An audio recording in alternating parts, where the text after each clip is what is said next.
Esto que traje por si están dormidos, los voy a estar vigilando de acá arriba, para que no se duerman en la charla. No, en realidad lo que voy a hacer es hablar un poco de la prehistoria de Villa Elisa, sería porque voy a hablar de por qué Héctor de Lía, que es el fundador de Villa Elisa, para los que no son de acá de Villa Elisa, que fue fundada en 1890, que es un poco heredera de la inmigración de San José. Siempre se dijo que Héctor de Lía había nacido en la República Oriental del Uruguay por algunas desavenencias con Urquiza, que había tenido su familia. Lo que nunca supimos es cuáles fueron esas desavenencias. Y bueno, después de investigar un tiempo y para un libro que estoy escribiendo, digamos, uno de los capítulos de ese libro es justamente por qué, y es lo que les voy a contar hoy en esta charla, así que va de anticipo del libro. ¿Y por qué traje este fusil? Y es porque tiene que ver mucho con las guerras que atravesaron Entre Ríos, guerras civiles, guerras entre hermanos.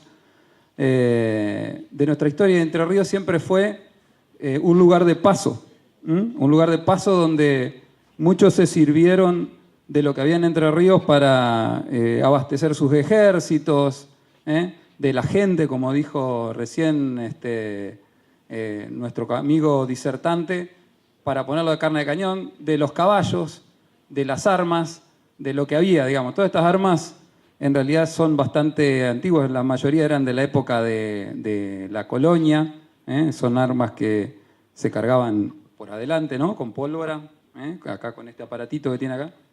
Había que ponerle la pólvora, ponerle los hierros y después tirar, así que, y esperar que el otro no cargue más rápido que vos, porque con todo el tiempo que llevaba, el peso que tiene esto, correr acá, que salga la chispa, bueno, era bastante complicado, ¿no? Pero bueno, la idea era mostrar esto y mostrar un poquito, a ver si anda esto, a ver, a través de este mapa, que es una carta de Entre Ríos, de Martín de Musi, que por ahí son dos cosas que a mí me hacen gustar mucho la historia y que por ahí les pueden servir, que son tener objetos de esa época, para sentirse un poco en esa época, y poder recurrir a estas cosas que hoy podemos tener al alcance de nuestra mano gracias a Internet. Porque este mapa de Martín de Musi a lo mejor era inaccesible para cualquiera, y hoy en Internet hay un sitio de mapas de David Ramsey, capaz que lo conocen, donde hay mapas de todos lados, viejísimos, hermosos, que nos pueden servir para darnos más idea de cómo se veía el mundo en ese momento y de cómo eran las cosas. Y como esos textos también, hoy hablábamos con Walter Maidana, que hoy también podemos acceder a textos que están digitalizados y que ustedes lo pueden ver de primera mano y ahí enterarse ustedes y formarse ustedes su propia visión de las cosas, y no a través por ahí de la visión de otro que por ahí lo vio o vio lo que estaba viendo porque estaba investigando eso en ese momento. Pero bueno, hoy están al alcance de la mano y bueno, y los invito a gustar de la historia a través de estas cosas. Pero básicamente nuestra charla viene a través de este muchacho que es Héctor de Lía, fundador de La Porfiada. No sé si ustedes saben que a Villa Elisa le dicen La Porfiada. ¿Sabían? Bueno, esta historia viene más adelante, digamos, en el tiempo, porque acá nunca ganó el peronismo, en la época del peronismo, digamos, siempre fueron radicales y siempre ganaron los radicales, y bueno, por ahí viene el mote de La Porfiada. Y yo digo que muchas veces las organizaciones y las ciudades y los pueblos y las instituciones tienen mucho que ver con sus fundadores y como que queda, ¿no? En la estirpe, y por eso esta historia del nacimiento de Héctor de Lía en el Uruguay tiene bastante de porfiado, y de porfiarle un poco a la historia. Para ver esto, quiero mostrarles un poquito de quién era hijo Héctor de Lía. Héctor de Lía era hijo de Genaro de Lía y de Dolores Coe Balcarce. Y Genaro de Lía va a tener mucho que ver con esto, el padre de Héctor de Lía, Y otro muchacho que va a tener que ver mucho con esto es el abuelo de Héctor de Elías, el yerno de Genaro, el padre de Dolores, su madre, que era John Husted Coe, esposo de María Trinidad Balcarce, porque Coe era un mercenario norteamericano que se dedicó digamos, a dirigir flotas tanto de la Confederación como de Rosas, según quién pagaba más. Y bueno, y por ahí tiene que ver un poquito esta historia de Héctor de Elía y de Genaro de Elía. Genaro de Elía era hijo de Ángel de Elía. A ver si arranca, Luisa. Pasame uno más. Para adelante. Eso. Dame ajá. Que eran propietarios, no sé si se alcanza a ver, yo lo veo borroso acá, pero no sé si se ve bien de lejos, de una propiedad que iba desde el arroyo de la China, acá en Concepción del Uruguay, hasta el Gualeguaychú y al río Uruguay, digamos. O sea, el campito que tenían, que se llamaba el Potrero de San Lorenzo, abarcaba desde Concepción del Uruguay hasta Gualeguaychú, y sus límites eran el río Uruguay, el río Gualeguaychú, ¿sí? Y el arroyo de la China. Eran 144.000 hectáreas que tenían ahí los de Elía, que, bueno, acá está Colonia Elía, para que se ubiquen, digamos, está el peaje de Colonia Elía, digamos, toda esa zona. Bueno, esos eran los campos de los de Elía, ¿sí? En esta zona, los de Elía a su vez tenían unos campos en esta zona, en Fraiventos, Mercedes, del lado del Uruguay. Y como ustedes saben, el Uruguay y la Argentina, así como contaba recién que pasábamos de Corrientes a Entre Ríos, de acuerdo con lo que no me convenía, por esta zona pasábamos para el Uruguay o para la Argentina, de acuerdo a lo que iba pasando.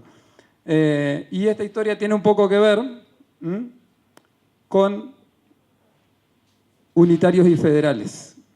¿Por qué? Porque los de Elía eran básicamente simpatizantes del Partido Unitario y por ahí un poco avanzó sobre esto. A veces nos confunden las ideas escolares sobre qué eran los federales y qué eran los unitarios. Y en realidad podemos decir que los federales podríamos llamarlo más nacionalistas y los unitarios eran más proeuropeístas, digamos, ¿no? Eran como más abiertos, más liberales, más abiertos al comercio con el exterior, menos proteccionistas. Por eso los de Elía, que eran grandes terratenientes, simpatizaban con el Partido Unitario. Y lo que los va a enfrentar con este muchacho, con Justo José de Urquiza, que en algún momento sí, al comienzo estuvo defendiendo un poco a Rosas como perteneciente al Partido Federal, y que después, bueno, más adelante, ustedes saben, lo va a enfrentar. Vamos, Luisa, con la otra. ¿Qué va a pasar? Urquiza, defendiendo un poco la cuestión federal, va a actuar en un periodo, digamos, donde una de las maneras que tenía de dañar a los enemigos, digamos, aparte, digamos, de guerrear, era embargarle las propiedades. ¿Qué se hacía, digamos, con los traidores? Aparte, digamos, de tratar de perseguirlos, embargarlas, y por eso acá, este texto es de Manuel Macchi, digamos, que es, digamos, un biógrafo de Elía, de Urquiza, quiero decir, muy conocido. Por eso lo expresa claramente, y no que yo sea antiurquicista, digamos, y mucho menos, digamos, sino que estoy contando cosas y que a lo mejor también son cosas que no le van a gustar a los de Villa Elisa porque es bastante feo lo que voy a contar. Pero bueno, básicamente lo que usaban para perjudicar a los enemigos políticos eran los embargos y las confiscaciones.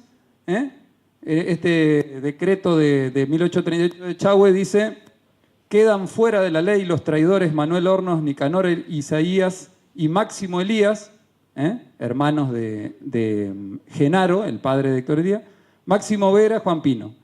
Y segundo dice, secuéstrense interinamente todos los intereses pertenecientes a las personas que se expresan en el artículo anterior. Y en el gobierno de Urquiza pasaba un poco eso, ¿no? Secuestrábamos todos los bienes, no para Urquiza, sino para el gobierno, teóricamente, ¿no? Vamos a la siguiente. Por lo tanto, toda esta zona pasa a ser, digamos, secuestrada, y vamos a la siguiente. Y un poquito más adelante, viviendo en esta zona, encontramos a este muchacho, dale una más, que es John Hastert Coe. Una para atrás porque te fuiste. Eso. En comienzo de 1841 es el principal ejecutor, Urquiza, de símiles medidas atentatorias contra la propiedad tomadas contra los de Elía, que ya habían sufrido el decreto, y ahora se agrega a Francisco Barú, Juan Coe y Ricardo López Jordán, el padre de López Jordán, que también, digamos, había actuado, pero en este caso es el padre, ¿no? Ricardo López Jordán, padre. A la sazón dice prisionero en Buenos Aires a fines de 1839 por su participación en la invasión de Lavalle al territorio entrerriano. Esta confiscación, dicen muchos que va a tener que ver con lo que va a hacer Coe más adelante con Urquiza. Recordemos que Coe, cuando digo Coe, estoy hablando del abuelo de Héctor de Elía, del abuelo directo, y en general generaba muchas rispideces, porque una cosa es decirlo desde el decreto, y otra cosa es hacerlo. Por eso ahora sí, pasamos a la otra, Luisa. Hay un texto muy gracioso, digamos, que es del administrador de renta de Concepción del Uruguay, que le dice a Urquiza cómo van a ser las confiscaciones. Y le dice, don Fidel Sabastume sale mañana para lo de Coe, comisionado para el embargo. Don Juan Barceló es comisionado para el embargo de los bienes de Barú. Y ya se ocupó de la diligencia. Mañana pasará al Saladero y pasado irá a la estancia del Tala.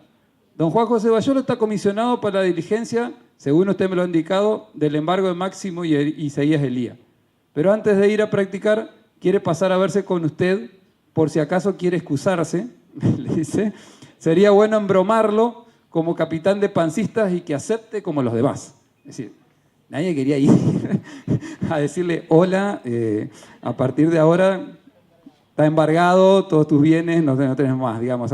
Eso generaba muchos enconos y muchas rabias personales que se iban guardando a través del tiempo y que en algún momento iban a saltar para el otro lado, ¿no? Cuando se dé la posibilidad, te va a tocar a vos. Así que pasa a la otra.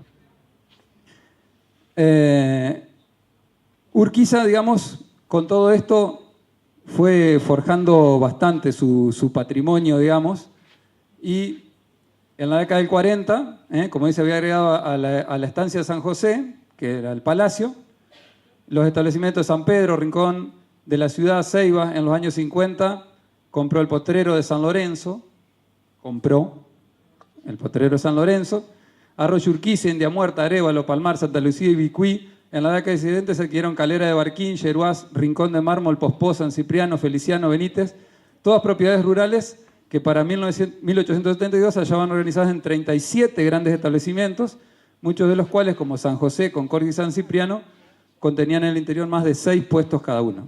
O sea, medio Entre Ríos, o por lo menos del sur de Entre Ríos, pertenecía, digamos, a Urquiza. O sea, cabe aclarar que Urquiza los compraba, según Victorica, que era su secretario, en condiciones a bajo precio, estaban embargados, vos no las podés usar, no las podés... entonces, vendémela que yo la voy a hacer andar. ¿Qué pasa? Potrero de San Lorenzo no lo vende entero. Hay una parte que no la puede comprar y que es la parte que pertenece a Genaro Elía. Genaro Elía se niega a venderle a Héctor de Elía su parte dentro del Potrero de San Lorenzo, que era la estancia Cupalén, que es donde está hoy Colonia Elía. Él no le quiere vender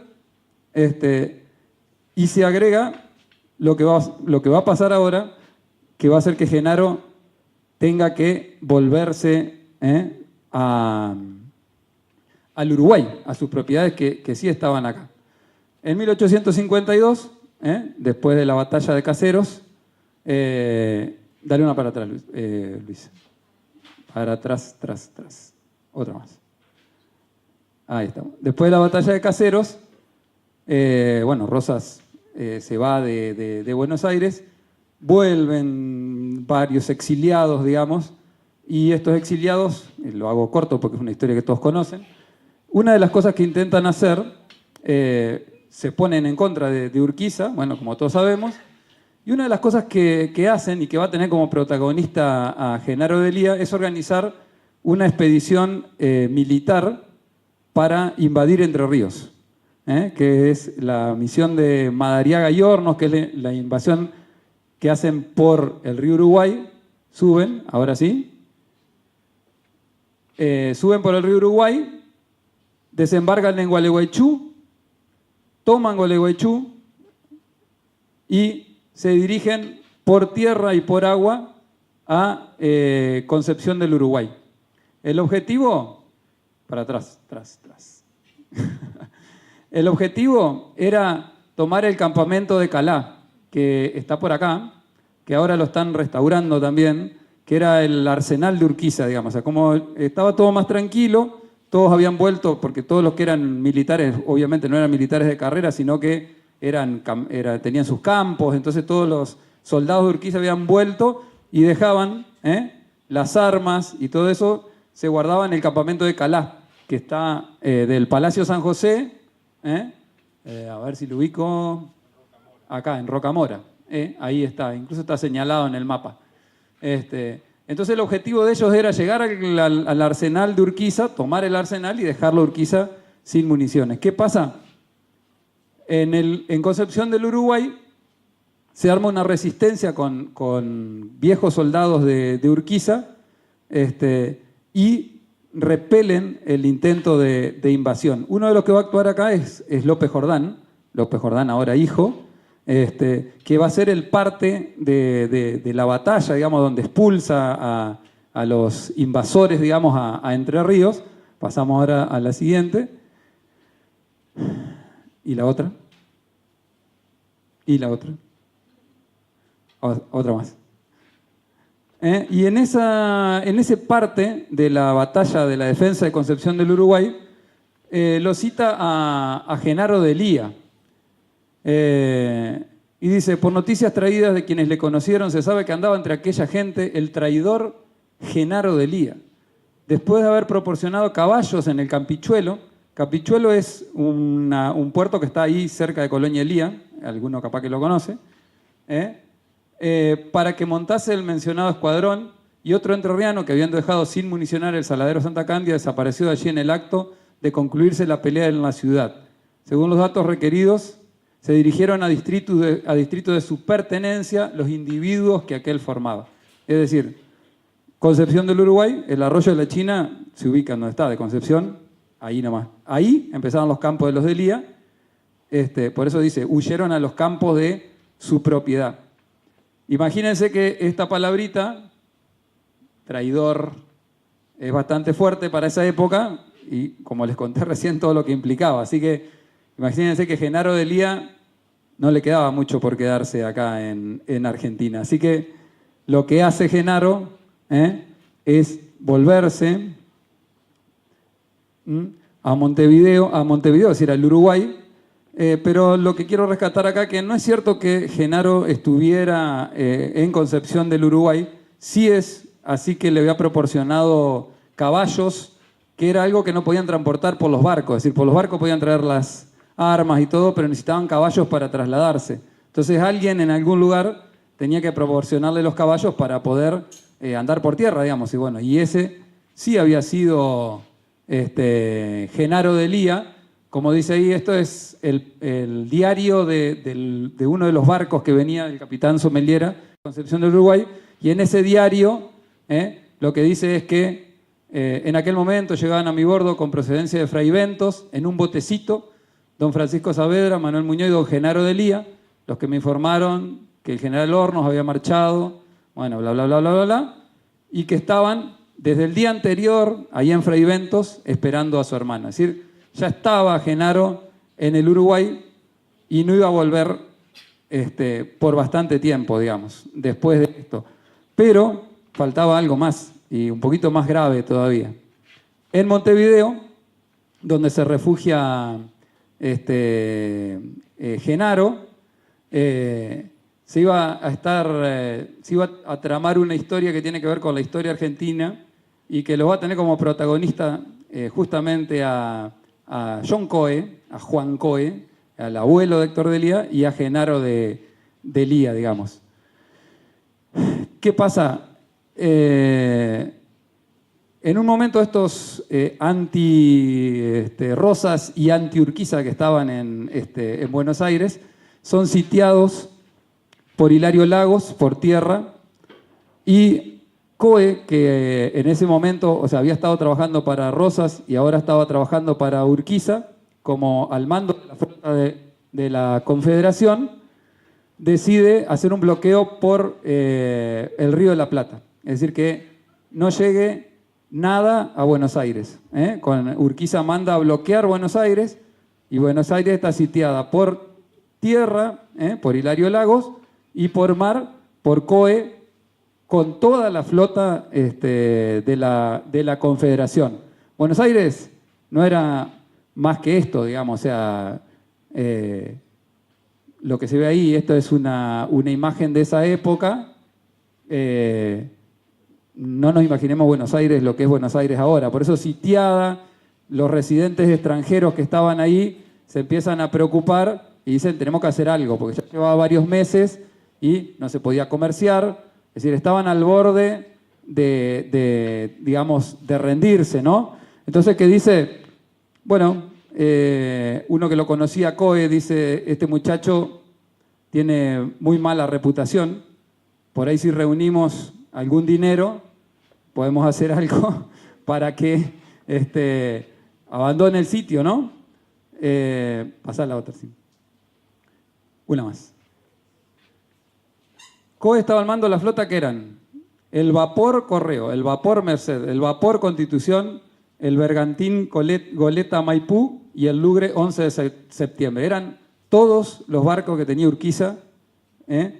Hay que recordar que en ese momento el tema fluvial era muy importante, digamos, o sea, prácticamente todo pasaba por los ríos, algo que se ha perdido totalmente, pero hoy, digamos, nos resulta inimaginable. Pero bueno, todo se bloqueaba en el Río de la Plata y por eso la isla Martín García era tan importante, porque bueno, si conocen la isla Martín García, se dan cuenta, digamos, que para entrar al Paraná o al Uruguay hay que pasar por ahí sí o sí, y el que era dueño de Martín García era dueño, digamos, de la pelota, ¿no? Porque vos tenés que pasar por ahí, hay 200 metros por lo que tenés que, 200 no, quiero decir, una zona por la que tenés que pasar que está al alcance de cualquier cañón. Entonces, si vos no pasabas y pagabas o estabas autorizado a pasar, te cañoneaban, digamos, ¿no? Era todo muy dependiente de lo fluvial. Entonces esta, que era la flota de la Confederación, los vapores, Correo, Merced y Constitución estaban bloqueando Buenos Aires.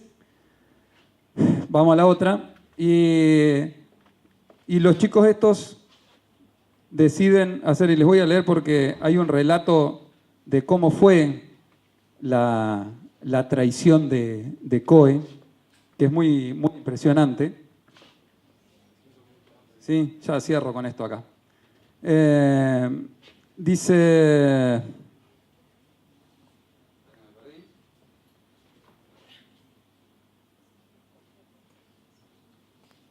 Le mandan un emisario a Coe a través de una corbeta norteamericana que estaba ahí. Se juntan en una corbeta norteamericana que también estaba ahí. En esa época, sugiero para el próximo congreso también un poco la historia de Garibaldi, porque es impresionante, digamos, y todos los corsarios y todas las cosas, toda la gente, había de todo, digamos, había franceses, holandeses, los norteamericanos, los ingleses, estaban todos ahí, con todos los barquitos esos, bueno, estaban todos metidos. Entonces en una corbeta inglesa se reúnen a negociar, ¿no? Lo cuenta uno de los que fue a negociar.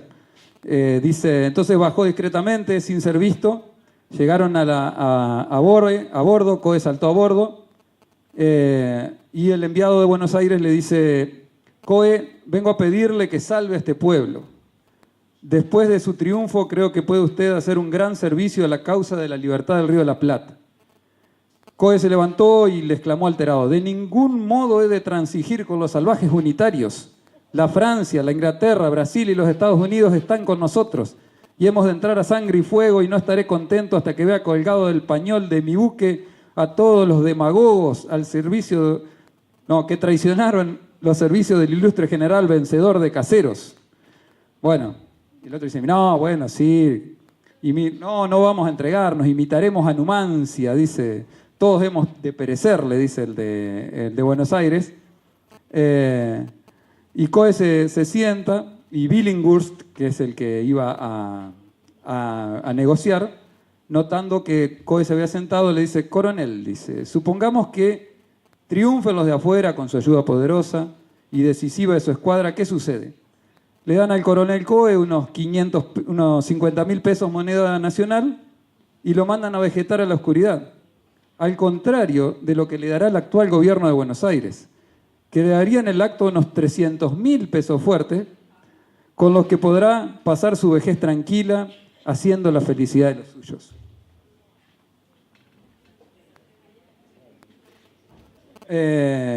Incorporándose Coe en el acto de oír estas palabras, y Billinghurst, preocupado, cuando se incorpora Coe, dice que había llevado una de estas. Oye, tenía una de estas, dice, porque acá estaba jugado, porque estaba en el medio de todo, digamos, rodeado de todo, yendo a negociar, y dijo, bueno, acá, pero tenía una de estas por las dudas, Billinghurst. Y le dice, aceptado. Así que bueno, dice, pero a condición de que usted entregue toda la flota de la Confederación a Buenos Aires. Bueno, dice, pero esperemos que venga de Montevideo mi yerno, Genaro de Lía, el padre de Héctor de Lía, por si nos acordamos de qué estamos hablando, y juntemos las bases definitivas. Bueno, la cuestión es que Billinghurst se junta con Genaro de Lía, de Montevideo, bueno, arreglan cuánto hay para Coe, cuánto hay para los generales, cuánto hay para todos. Y el 20 de junio, toda la flota, pasame la otra, que estaba sitiando Buenos Aires, ahí está Buenos Aires, lo estaban sitiando, ¿qué hacen? Mirando para allá, nos damos vuelta y ahora defendemos a Buenos Aires. Dice, por este acto espontáneo ofrecen ahora sacrificarse en sostén de la honrosa causa que con tanto heroísmo defiende la ciudad de Buenos Aires. ¿Se imaginan que con esto Coe cobra su dinero, se sube a la corbeta norteamericana, pasa por Montevideo, recoge a su mujer y a sus hijos más pequeños? Genaro se queda en Montevideo y se va a quedar a vivir varios años. Esa es una foto de la corbeta que se subió, la foto verdadera de la corbeta norteamericana, la Hammerstone. Pasá a la otra. ¿Qué va a decir Urquiza a todo esto? Ponerla nomás a la otra. Han comprado con dinero a la Escuadra Nacional. Ha vendido más que su honor, su propia gloria. La traición se llamará por nosotros de hoy en adelante Coe. Así que se imaginan que Genaro Elías no tenía mucho para volver, por lo menos mientras estuviera Urquiza en el gobierno. Lo cierto es que va a volver y que Cupalén no va a ser nunca de Urquiza, por eso digo lo de los porfiados, porque Genaro va a volver a Buenos Aires, o sea, ahí van a ser Héctor de Lía, ¿sí? Porque acá estamos hablando de 1853, Héctor de Lía van a ser en 1858 ahí en el Uruguay, después va a pasar, en el 60 va a pasar a Buenos Aires, Genaro de Lía, y después en la década del 70, después de la década del 70, 78 por ahí, va a volver recién a Entre Ríos y a Colonia Elía, y va a volver justamente también ahí Héctor de Elía, que va a iniciar su tarea colonizadora, y va a fundar Villa Elisa, Colonia Elía, San Jorge, en Buenos Aires. Va a ser un trabajo muy grande. Que ucronía, ¿no? Dicen en la historia, pero que hubiese pasado si hubiesen sostenido el bloqueo. Y si Buenos Aires se hubiese entregado, hubiese sido otra la historia, ¿no? Pero bueno, el abuelo de don Héctor, acá relacionado con un poco con Villa Elisa, nos deja un poquito fuera de ring. Así que muchas gracias y bueno, eso era lo que tenía para decir.